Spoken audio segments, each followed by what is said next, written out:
Houston, Miss Houston. Well done for going to space. Yeah. Yeah, I was there when I was 7 years old listening about it, yes, well done. I thought Houston and Cape Canaveral and Kennedy were the same place, so they were probably miles away. Anyway, well done. So tonight, troll from my brain. Where shall we start the show? Why don't we start with human sacrifice? Let's start. Always gets a little bit betrayal. The old days. Because we used to do it. It's something we can blame all of us on. Not us, all of our ancient ancestors, that's the word. The old ancestor people. We can't even blame the Nazis for it, because they did everything else. But we used to do it. We used to sacrifice men and women for gods. That is what we did. We did not sacrifice men and women for other men and women. That was called murder. Pure and simple. So no one was going, ooh, spoons. I like spoons. Yeah, I'd like to get more. Maybe make a collection of spoons. Perhaps if I sacrifice Steve, I will get more spoons. Is that how it works? Does anyone study logic? Steve, are you busy? Yeah, I'm a little bit busy. I'm just going to get out of the fun fair. And then I'm going to set fire to my head, sell tickets, and raise money for charity. That is a very odd answer, Stephen. Yeah, well, in this show, I have done many different answers to your question, as we have toured around the world, and this is the one I'm using at the moment. It's not terribly funny, Stephen. It's only medium funny. Okay. Just help me if you can. Just pop your head on that tree stump here. What, on the tree stump? Why am I doing this? Well, it's a brand new measuring system we have for measuring trees, you see. It's called the metric system. It's so easy to do because it's got millimeters and centimeters and meters and pennies, all divided by 2, divided by 5, divided by 10. Everyone's going to do it, except for Myanmar and Liberia. Anyway.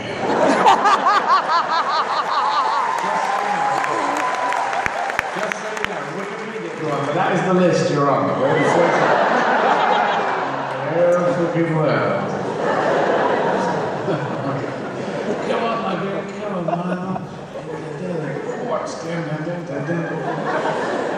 Imperial gallons. 6 ounces of stuff. How many ounces in a thingamajig? I don't know, 43. There's 3 feet in a yard, 1,760 yards in a mile. So easy to remember. Could have made it more complicated. Anyway. So, Stephen, are you still with me? Yeah, I got a bit bored. You just went off on something. Just pop your head next to the tree stump. Okay, that's 1 unit. Then on top of the tree stump, okay, that's 2. You're right. Charles I. That is a punchline from England from 1649. Very rarely used in modern comedy. Charles I of England was a dickhead king. He claimed the kingships of England, Scotland, Wales, and Ireland. He said he was appointed by God. We cut his head off. Nothing happened. So apparently not. Appointed by God, his execution would have sounded more like boing, boing, boing, boing, boing, boing, boing, boing. Hang on a minute. Boing, boing. I think he was appointed by God, lads. And at this time, back in the 1640s, everyone had long hair. Everyone was wearing wigs. Charles I. England started this fashion. He was the first one to strap a King Charles Spaniel onto his neck. So look at me, I have long hair and extra ears. And I have long face as well. Good afternoon, I am the long hair of King Charles I. Welcome to the long hair show. This is the dawning of the day. Just shut your face, it's terrible show. And all the courtiers, of course, went, quick, get a dog, shove it on your head. Height of fashion. King, I have a poodle on my head. I have a dachshund on my head, sir. I have a Pekingese. I have a Chihuahua. Okay.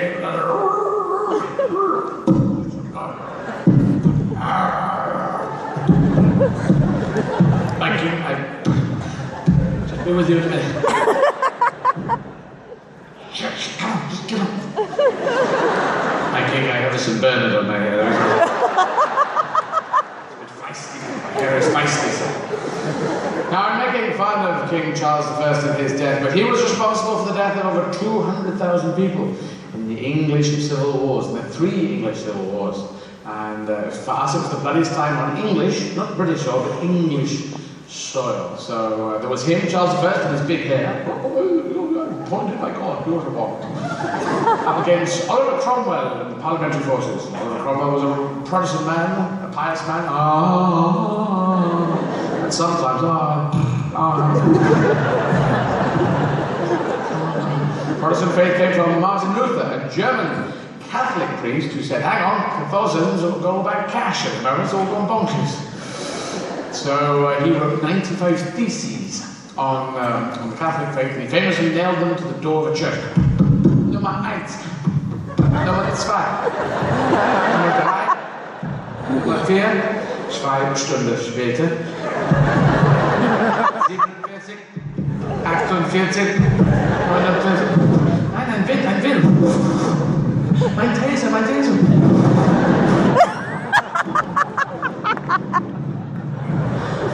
Wo ist Nummer 6? 6 war scheiße.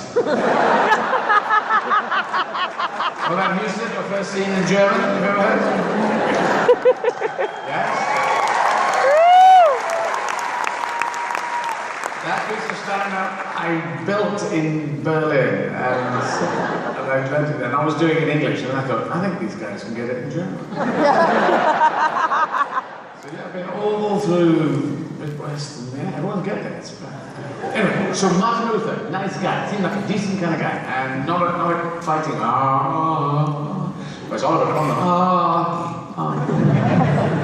And Oliver Cromwell basically said, one person, one vote. That was it. Well, he didn't actually say it. It was one, he said something more like one man, one vote. No women got the vote. He didn't actually say that either. It was actually one man with cash, one vote.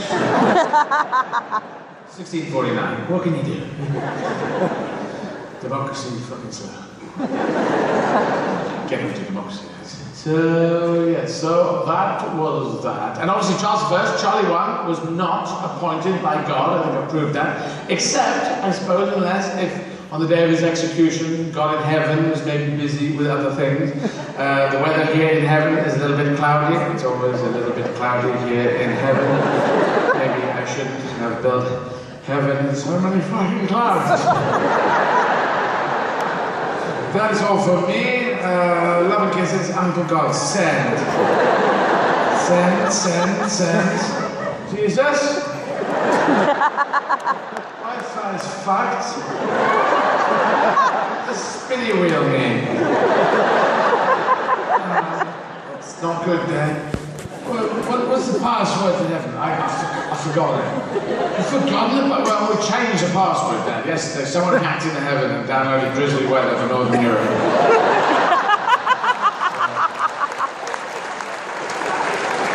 So yeah, so I can't remember what we changed it to. Jesus Christ. Must be the first file that used that.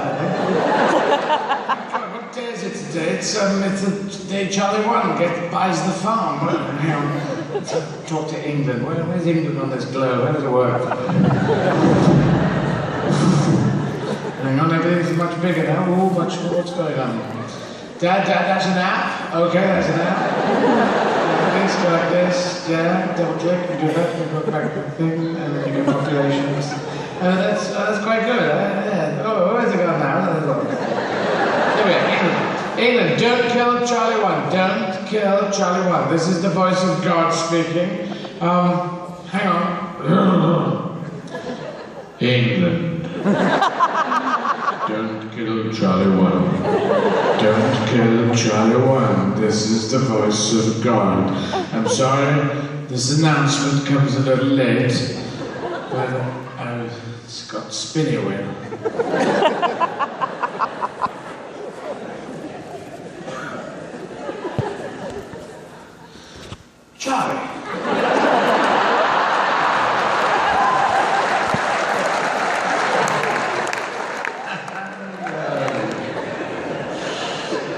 look great.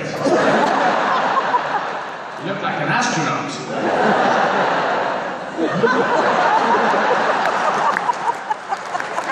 You bastard. They cut my head off. You were lucky, they crucified him, so it's getting better. Want an iPad? I've got a lot of iPads. You don't want an iPad. Oh, white or black? White or black? White or black, please. 32 or 64? 64. 64, please. I haven't got any 64. Alright, fucking 32 then.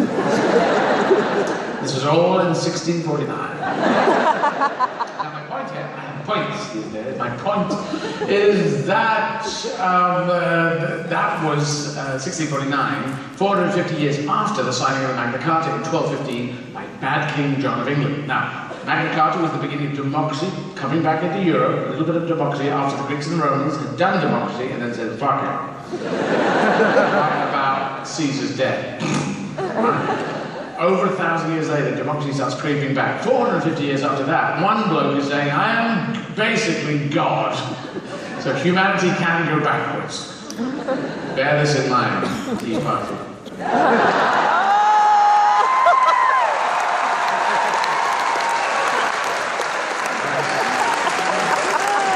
You have crazy fuckers too. We had a whole Second World War over crazy fuckers. Yes, equally, the good thing is, as I've traveled around the world, the crazy fuckers are equally handed out. It's something you have, your burden you have to shoulder, but we've got crazy fuckers too, so... Okay, everyone gets crazy fuckers. Extremist with simplistic politics, okay.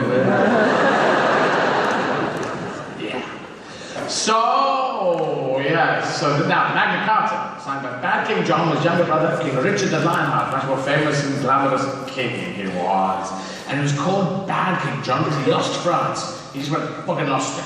Barons of England said, King John, you are King of England and half of France. And where is France, by the way?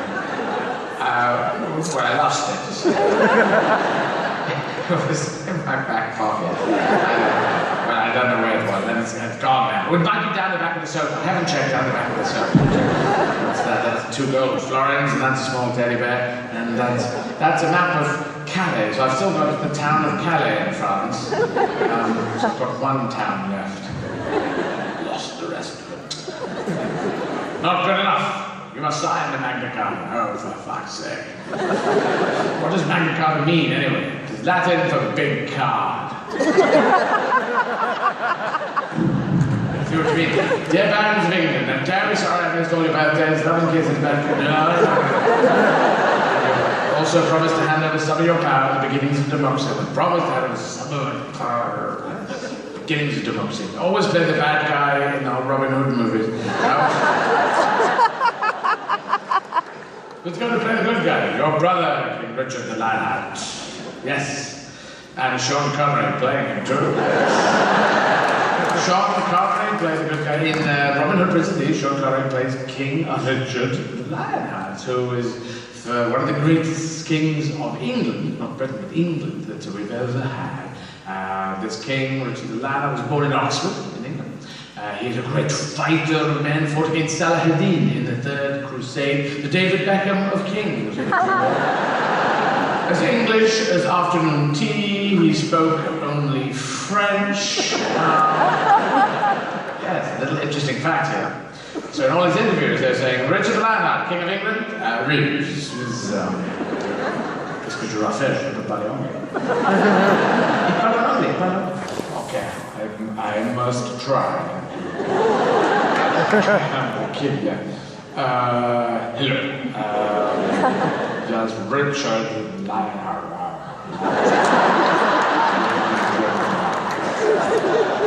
England.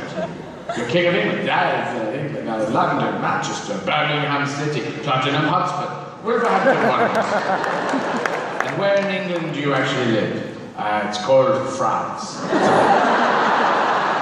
Why France? Well, in France, you've got the weather, the wine, you know, almost everything that begins with a W.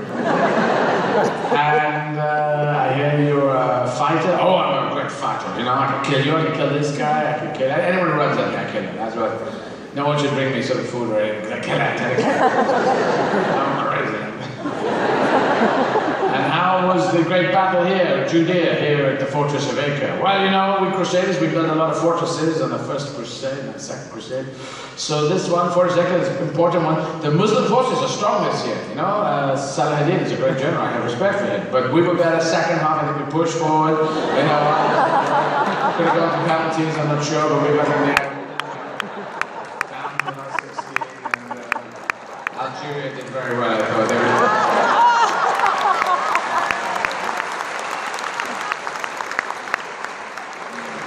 Germany's like a train without you.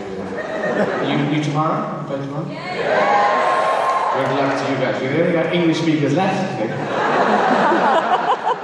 We'll get on board with you guys. Good. I need you guys to win. I need you guys to get to at least the semi-finals. To save the world. Because America, you know, you've got three big sports which you love, and soccer's kind of there, everyone up to 18, and then I don't understand. But things move and shift, and if America really ever grabs soccer, then the whole world will come and play at the World Cup, you know, because at the moment, America is playing, but not everyone in America is going, some people are going, whoa, no,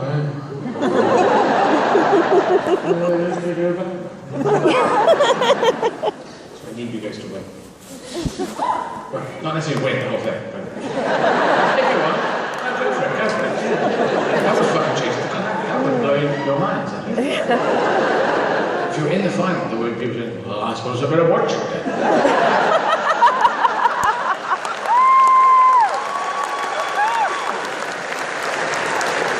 Ding, ding, ding, ding, ding, ding, ding. Yes! So, I forgot what I was talking about. Oh yes, so, King Richard the Lionheart, King was King of England in the 330 years in which we had French-speaking kings in England. Now, America does not know this, so don't worry if you did not know this. But the interesting thing, I think, is slightly more that England did not know of this. And we don't get told it at school,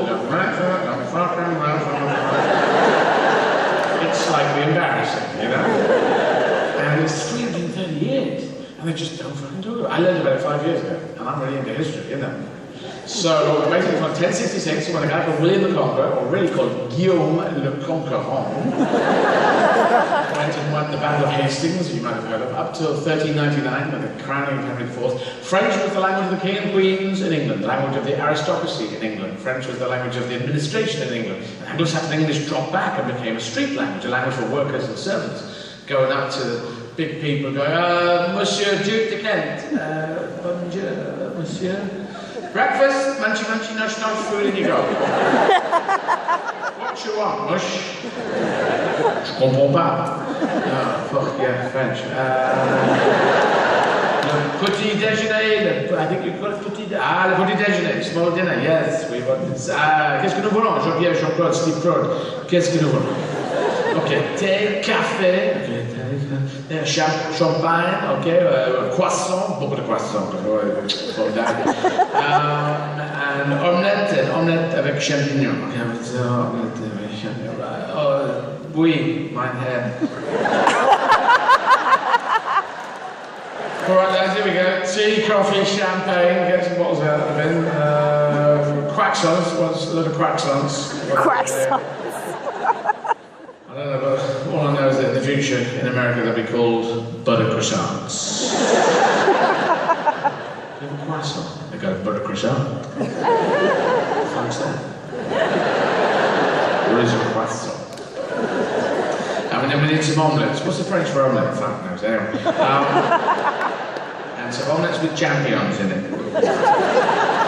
Get some champions to volunteer to get an omelette. We really shouldn't have lost the Battle of Hastings, that was So in the 300 years, something interesting happened to the language of English. It changed. It just dropped a few pounds. Some bright spark, maybe on a Tuesday at 2:30, said, Steve, hang on a sec, see this spoon?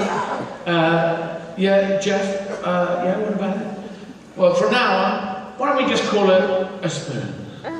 Will it be a masculine spoon, a feminine spoon, or a neuter spoon? Oh, Jesus. Yeah, fucking spoon stick. You say to the spoon, of the spoon, by the spoon, by with and from the spoon, near the spoon, by two things, dated, accused, just a fucking spoon stick. I'm going to stick other words around the spoon to tell everyone what the spoon is doing at any given time. Whereas this is more than one spoon. Well, more than one spoon will put a fucking ass on the end, right? And this way English changed. It is no longer just our language. It became the language of England, Scotland, Wales and Ireland. We used to fight against each other constantly. And how everyone uses the language. It's so easy peasy. Lemon squeezy. But it's basically... It's the language of America, a big chunk of Canada, Australia, New Zealand. And it's also the language of business, the language of science, language of Hollywood and rock and roll. And so English speakers, we English speakers, are slow to learn other languages. But I've decided to learn them. I'm touring France now in French, tout en français. I'm now touring Germany, alles auf Deutsch, and I've just begun doing Spanish, todo en español.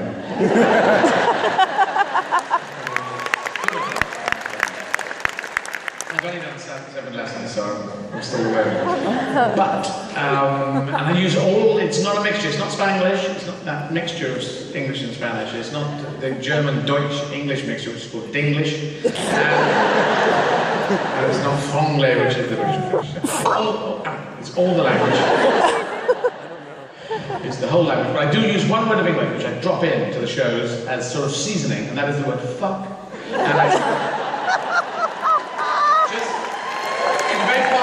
And instead of saying absolument, which means absolutely, should we have done this? Absolument, il faut le faire. Instead of saying that, I say abso-fucking-lument. And they really dig it. They find it really fun. So abso-fucking-lument, formi-fucking-dable, magna-fucking-eek, von-fucking-bar, ausge-fucking-zeichnet, and fan-fucking-tastical.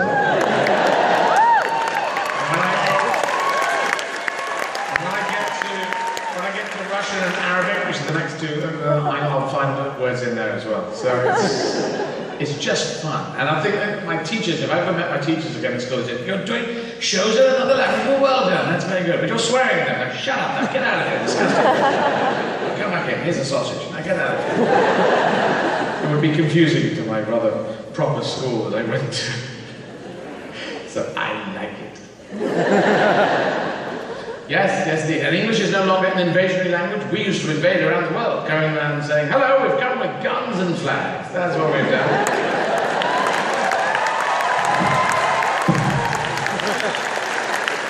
Now, I'm not pointing at you, I'm just sort of holding it here. But I see that you don't have any of these, or any of these either. Non devi sulla monello, non si non va, e le parole fuori solo per una forma così. I have no idea what you're saying. But we're terribly interested in your raw materials. Non abbiamo solo morali, ma si parliamo ora falsa, Yes, I still have no idea what you're saying. But I believe you just said, help yourself.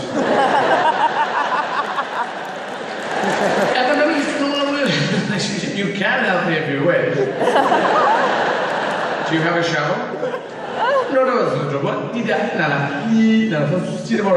there's no paperwork, it's all very easy. I tell you, it's much easier translating when you just make it up as you go along. Especially if you have a gun pointed at someone's head. Now, we'll be back every 5 minutes for the rest of the time, okay? And the Romans, they went around the world invading and murdering and enslaving and using Latin as their invasionary language. Caesar, in Gaul, in ancient France, he murdered 1 million, enslaved another 1 million, and captured the great Gaulish chieftain Vercingetorix. Okay, I've captured all of this, and I've taken Gaul. Now I go to Britannia. That will look good on the streets of Rome. Britannia, hello! I am your worst nightmare. Ciao! Ciao, mate. What's that? Oh, it's a small moped I go around on that show.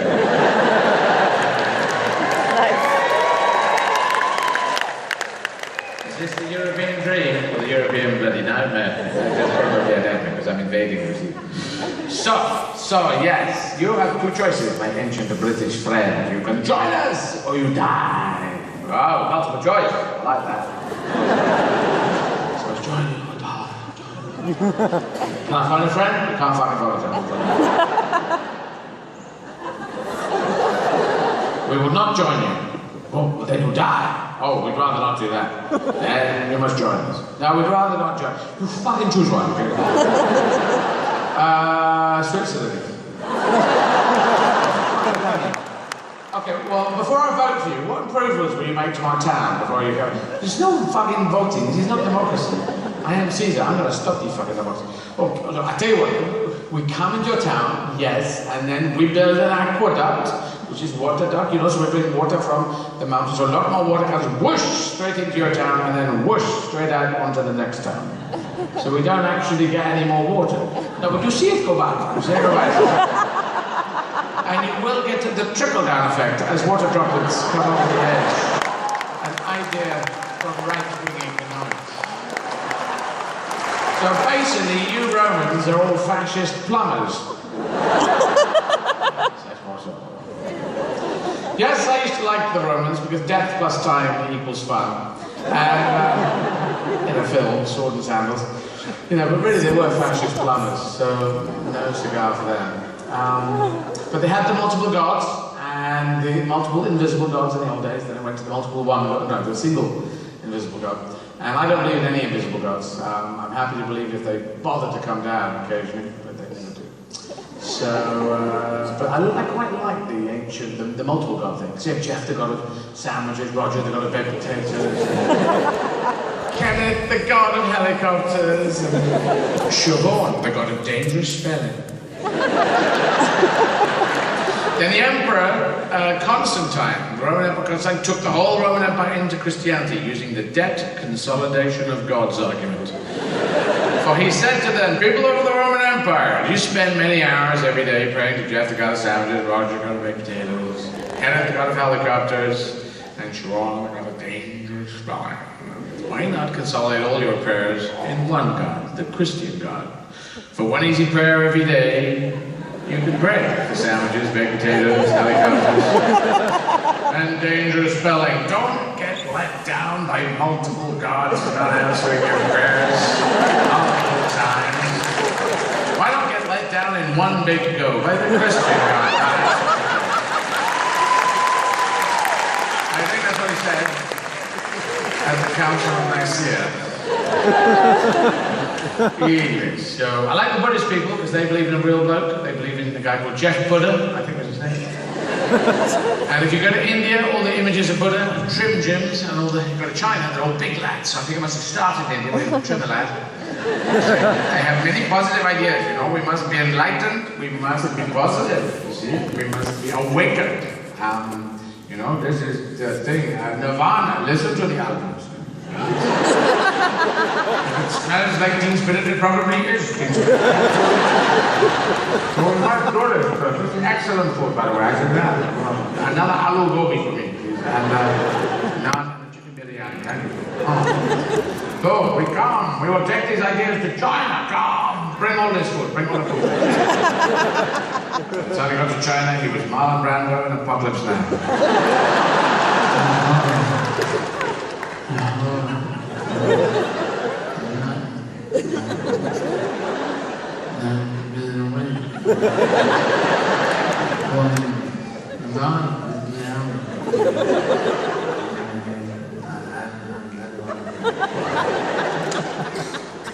What?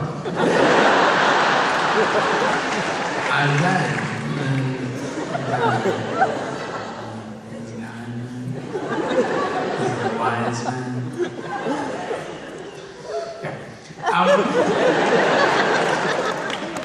Yes, I've lost my own. Yes. So, what the fuck am I talking about? Oh yeah, yes. Buddhism. Yeah. So anyone can become Buddhist. Anyone can do it. It's completely open door, and you can go from totally unenlightened to the first level of enlightenment, and you work your way up. Not jujitsu. Jujitsu of the mind. So when you're ready, they say, are you ready to be a Buddhist monk?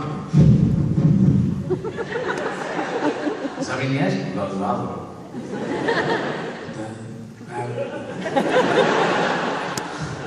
Then you get to wear all the orange that the Netherlands doesn't need.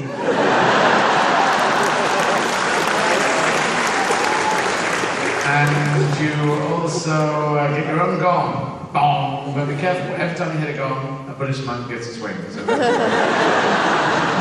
We know this from that Buddhist film, It's a Wonderful Life. This time around.